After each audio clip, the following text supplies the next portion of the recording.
अब आइए देखते हैं कि क्या क्या एडमिशन रिक्वायरमेंट होते हैं स्टडी करने के लिए। अगर हम चाहते हैं कि आला तालीम हासिल करें बाहर जा कर के, तो वो कौन से बेसिक डॉक्यूमेंट्स हैं जो हमारे पास में होना चाहिए। सबसे पहले तो ऑफिशियल यूनिवर्सिटी ट्रांसक्रिप्ट, जो हमारे पास में जो सर्टिफिकेट मिलता है और मार्कशीट मिलती है, उसको हम अटेस्टेड करवाना होता है एम्बेसी से। यहाँ पे जो होती है मतलब गल्फ़ के अंदर जो एम्बेसी होती है वो मिनिस्ट्री ऑफ हायर एजुकेशन, उनसे अटेस्टेशन करवाना होता है और उसको टाइम लगता है, कभी कभी 2 या 3 महीने लग जाते हैं। और कनाडा के अंदर अगर आपको एजुकेशन चाहिए तो एक बहुत सारी ऐसी सर्विसेज है, अप्रूव्ड सर्विसेज है, जिनके थ्रू आप डॉक्यूमेंट का वेरिफिकेशन करवाना होता है। वो वेरिफिकेशन ऐसा रहता है कि आपके जो डॉक्यूमेंट्स हैं वो आपको यूनिवर्सिटी भेजना होता है, यूनिवर्सिटी वाले उस पर स्टैम्प लगाएंगे और वो डॉक्यूमेंट यूनिवर्सिटी वाले ही उस सर्विस को भेजेंगे, स्टूडेंट नहीं भेज सकता है। तो इस प्रोसेस में अटेस्टेशन करवाने में तकरीबन 3 या 4 महीने लगते हैं।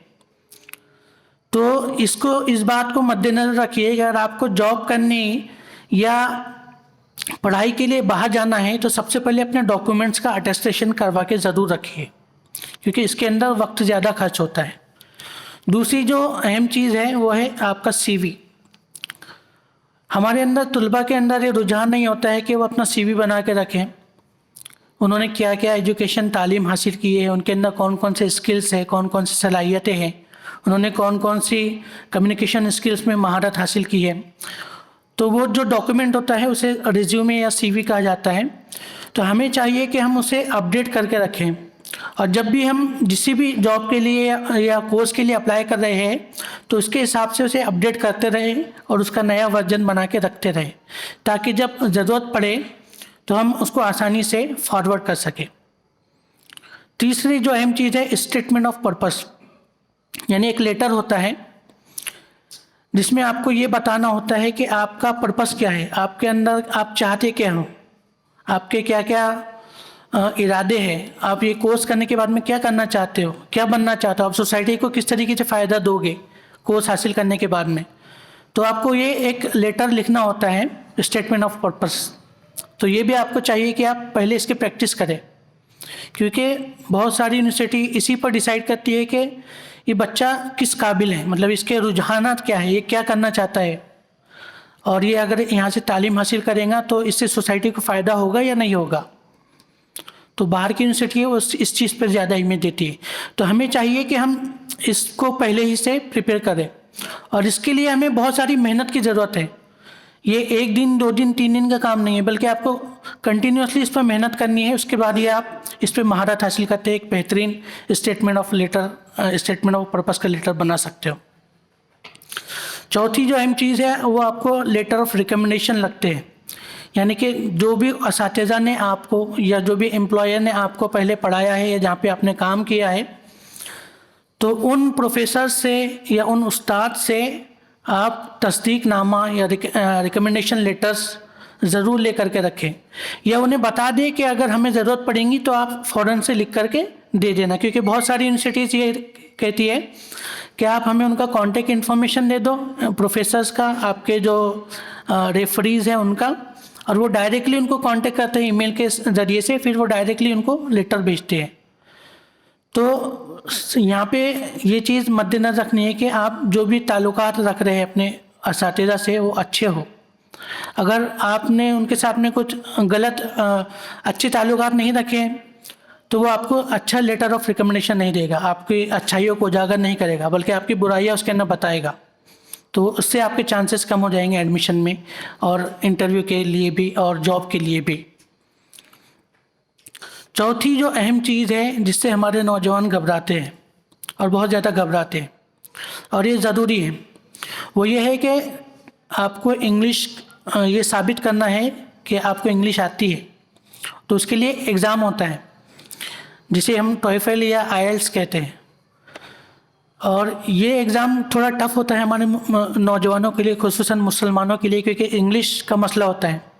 अब मैं इंशाल्लाह आगे बताऊंगा इसका पैटर्न क्या होता है, क्या क्या पूछा जाता है उसमें।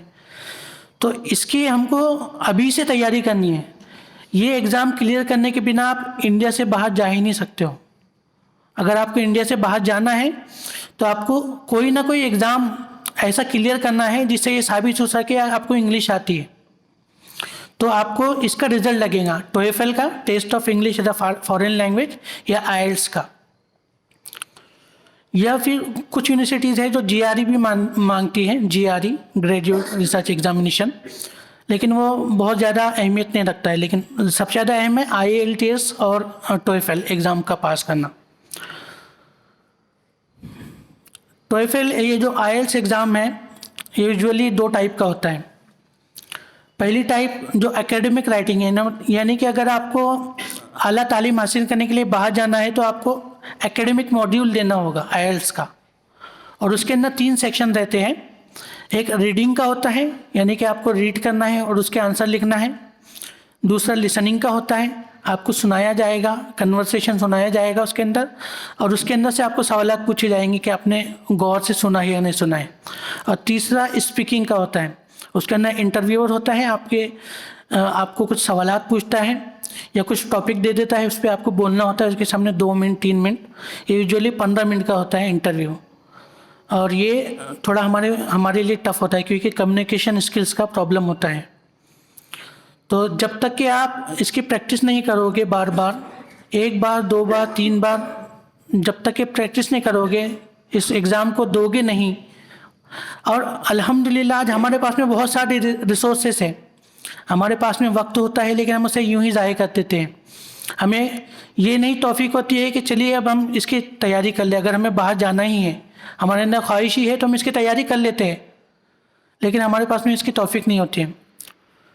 आप इंटरनेट पे डालिए, गूगल पे आप डालोगे IELTS प्रिपरेशन, तो आपको ढेर सारी वेबसाइट आ जाएगी जहाँ पे आप रीडिंग, लिसनिंग और स्पीकिंग की भी प्रैक्टिस कर सकते हो, और बहुत सारी हज़ारों बुक्स आपको मिल जाएगी ऑनलाइन जिससे आप प्रैक्टिस कर सकते हो। दूसरा जो मॉड्यूल होता है वो जनरल मॉड्यूल होता है, जो कि इमिग्रेशन के लिए रहता है। मतलब आपको अगर जॉब लगा है और आपको बाहर जाना है, या खुसूसी तौर से कनाडा, यूरोपियन कंट्रीज, US जाना है, तो उसके लिए आपको IELTS जनरल मॉड्यूल देना होता है।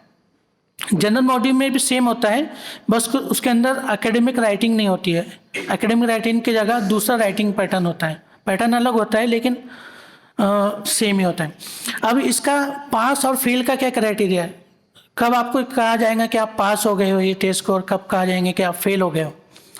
तो एक्चुअली इसका कोई क्राइटेरिया नहीं है। बहुत सारी यूनिवर्सिटीज़ है जो 6 बैंड को, इसका जो ग्रेडिंग होती है 0 से 9 तक होती है। मतलब 9 अगर आपने ग्रेड ला लिया इसके अंदर, बैंड स्कोर ला लिया, तो मतलब आप एक्सपर्ट हो, एक्सलेंट हो आपकी इंग्लिश।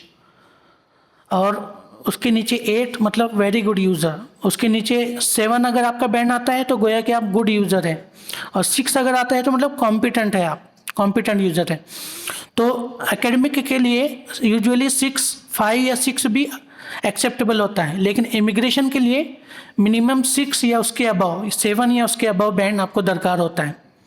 तो ये जब आप बार बार इसको एग्ज़ाम को दोगे ऑनलाइन, तो तब आपको प्रैक्टिस होगी इसकी, क्योंकि जब आप पहली बार एग्ज़ाम दोगे तो एकदम वो रहती है, अपने को गड़बड़ रहती है, तो सही से होता नहीं है एग्ज़ाम, आपको फिर डबल से देना होता है।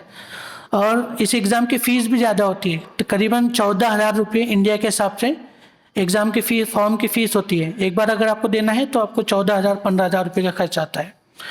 तो मैं ये आपको तजवीज़ करूँगा कि आप ऑनलाइन पहले बहुत सारे प्रैक्टिस करें इस एग्ज़ाम की, और उसके बाद में इस एग्ज़ाम का फॉर्म भरें और दें।